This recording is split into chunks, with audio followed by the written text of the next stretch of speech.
Hey, what's up? David, Brazos Valley Barbell.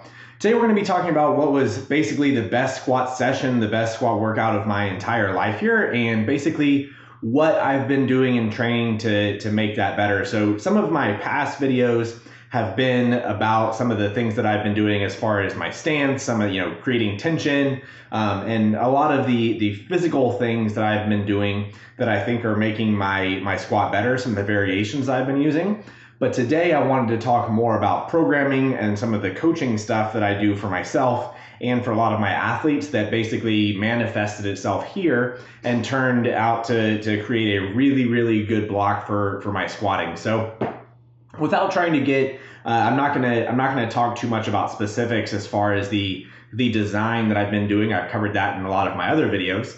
But what I wanted to talk about here is going to be the concepts that I use as a coach as far as block design and where we're trying to put effort. So if you're familiar with some of the I guess strategies of Mike Tashir, he's the godfather, I guess, of RPE training. But one of the things that he's also he's inventing, kind of talking about more now, is something called emerging strategies. So when we're talking about block design, there's a lot of different ways to define what we're doing.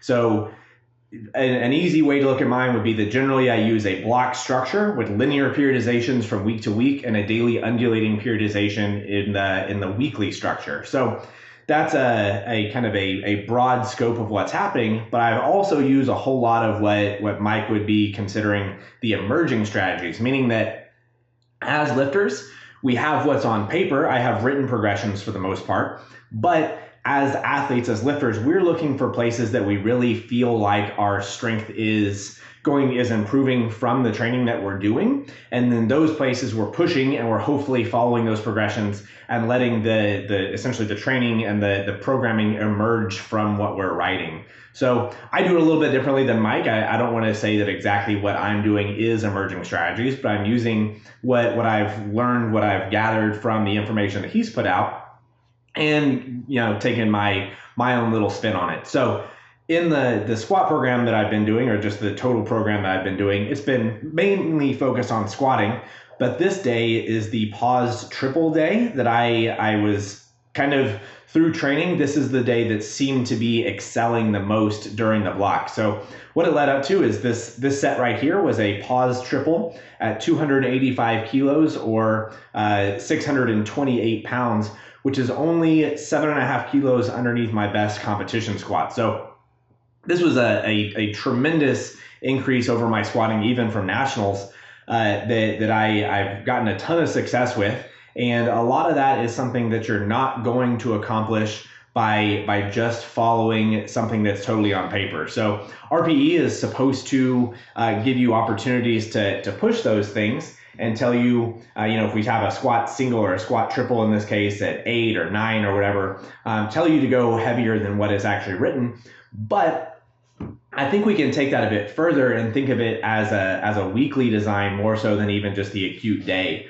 So this next set here is the 300 kilo pause squat. I've squatted 300 kilos before. It was maybe 6 months ago before another competition, but I weighed about 218 pounds at that time. So right now I'm sitting about 211 pounds, which is what I was before nationals, with a cut that was basically effortless. So this training right here is really, I'm confident that this is something that's real and not just from me being heavier like it was last time. So very effective squat that I pushed above what was written.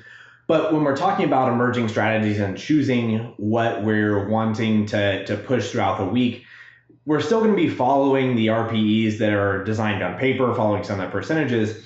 But when we're looking at the week design, if it's something that I really see the pause squat triples and those things are making my progress go further, I'm probably going to put more effort into those exercises, those sessions, that I am in other sessions of the week, and hopefully let the progress that I'm seeing continue to manifest itself more so than me just trying to hit exactly what's on paper every day. So there's going to be some places that I pull back a little bit and coast and maybe don't push so hard, which we'll see here in a second. And there are some places that I push really hard. So the pause squat triples that I'm hitting here at 270 kilos or 595 pounds, if I wouldn't have done this session last week, this actually would have been a PR triple if I would have done it one time. But I hit 3 pause triples that were above my personal best going into this session. So that obviously huge progress. That was something that I was able to push just because of what I saw in my training other places. So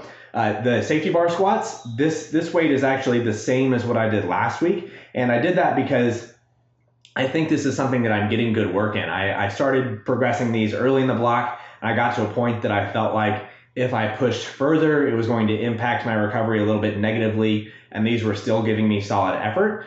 Maybe in my next block, it'll be something that I push harder and let something else coast. But it doesn't always mean that just because one movement, in this case specifically squatting, or in one day being my third squat workout, not all of those exercises need to go up evenly. So the safety bar squats, I wasn't pushing as much because I felt like it was still giving me the solid effort. So I'm also doing, there's other variations. There's the belt squats that I'm doing and just general accessory work. And those things, again, are something that I feel like if I'm getting progress on my main lift, don't necessarily need to be pushed consistently from week to week. So even within the block structure, the linear structure, daily undulations, we can still find something. If I'm doing 4 sets of 15 with the same weight on belt squat and I'm consistently seeing my squat go up, I should be trying to progress that, but it's not necessarily something that has to go up every single time because I am seeing improvement. So